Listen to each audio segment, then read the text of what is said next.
சுத்தமான ஜருகை புடவை. இந்த ஜருகை புடவை கல்லில் மட்டும் தேய்ச்சா மட்டும் சொல்ல முடியாது. இந்த புடவைய வந்து நாங்கள் வந்து முறையான இப்போ பரிசோதிக்க பண்ணுறோம். முறையானது. இது வந்து நாங்கள் வந்து இப்போது இந்த ஜருகை இதோட ஜருகையை வந்து இந்த மாதிரி ஒரு கிளாஸ் தண்ணி எடுத்து இப்படி வச்சுட்டு அதோட ஜருகையை கட் பண்ணிவிட்டு இந்த கெமிக்கல் இங்கே பாருங்கள், இந்த கெமிக்கல் போடுறோம்.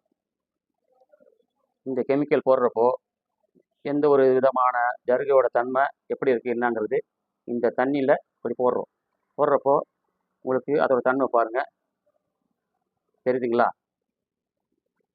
இப்போது இந்த ஜருகை வந்து நூல் வந்து கரையணும். நம்ம போட்ட ஜருகையோட நூல் கரைஞ்சாதான் இதுதான் ஒரிஜினல். இது வந்து தன்மை ஒரிஜினலாக நம்ம செக் பண்ணக்கூடிய ஜருகையோட பட்டோட தன்மையை பார்க்கறதுக்காக இந்த மாதிரி ஒரு பரிசோதனை இருக்குது. இந்த பரிசோதனை யாருமே உங்கள்கிட்ட காட்டுறது கிடையாது. இது காட்டாத அதாவது பாருங்கள், அந்த ஜருகையோட தன்மை நூல் கரைஞ்சதை வச்சு தான், நூல் எந்த அளவுக்கு கரைக்குதோ அதை வச்சு தான் ஜருகையோட தரம் இருக்குது அப்படின்னு நம்ம வந்து தெரிஞ்சுக்கிறதுங்க.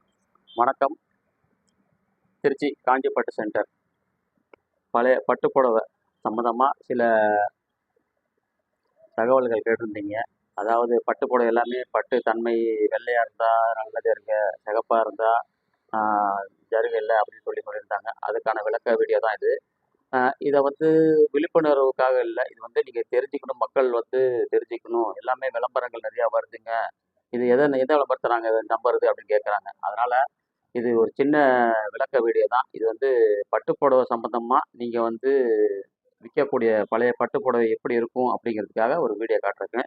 இப்போது இந்த புடவை வந்து பட்டுப்புடவை. இது வந்து ஒரிஜினல் சுத்தமான ஜருகை புடவை. இந்த ஜருகை புடவை கல்லில் மட்டும் தேய்ச்சா மட்டும் சொல்ல முடியாது. இந்த புடவைய வந்து நாங்கள் வந்து முறையான இப்போ பரிசோதிக்க பண்ணுறோம்.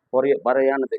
இது வந்து நாங்கள் வந்து இப்போது இந்த ஜருகை இதோட ஜருகையை வந்து இந்த மாதிரி ஒரு கிளாஸ் தண்ணி எடுத்து இப்படி வச்சுட்டு அதோட ஜருகையை கட் பண்ணிவிட்டு இந்த கெமிக்கல் இங்கே பாருங்கள், இந்த கெமிக்கல் போடுறோம். இந்த கெமிக்கல் போடுறப்போ எந்த ஒரு விதமான ஜருகையோட தன்மை எப்படி இருக்குது என்னங்கிறது இந்த தண்ணியில் இப்படி போடுறப்போ உங்களுக்கு அதோட தன்மை பாருங்கள், தெரியுதுங்களா?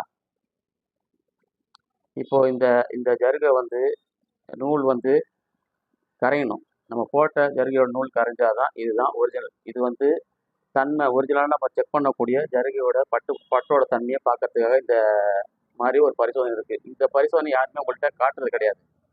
இது காட்டாத உங்களுக்கு வந்து இப்படி இருக்குது அப்படி இருக்குது 10,000 1,00,000 50,000 20,000 சொல்லி எல்லாரும் சொல்கிறாங்க. இது வந்து அந்த மாதிரி கிடையாது. இதுதான் முறையான பரிசோதனை. இந்த பரிசோதனை பண்ணுனா மட்டும்தான் உங்களோட பட்டு தன்மை எவ்வளோ விற்கும், எவ்வளோ தரம் இருக்குது அப்படின்றத உங்களுக்கு இந்த வீடியோ மூலயமா விளங்கப்படுத்துறேங்க. இதை நீங்கள் விழிப்புணர்வாக தெரிஞ்சுக்கிட்டு நீங்கள் பட்டு புடவையை விற்கிறது சம்மந்தமாக நீங்கள் எங்ககிட்ட ஸ்க்ரீனில் தெரிகிற நம்பர் கால் பண்ணுங்கள். உங்களுக்கு எல்லாமே நாங்கள் சொல்கிறோம். நன்றி, வணக்கம்.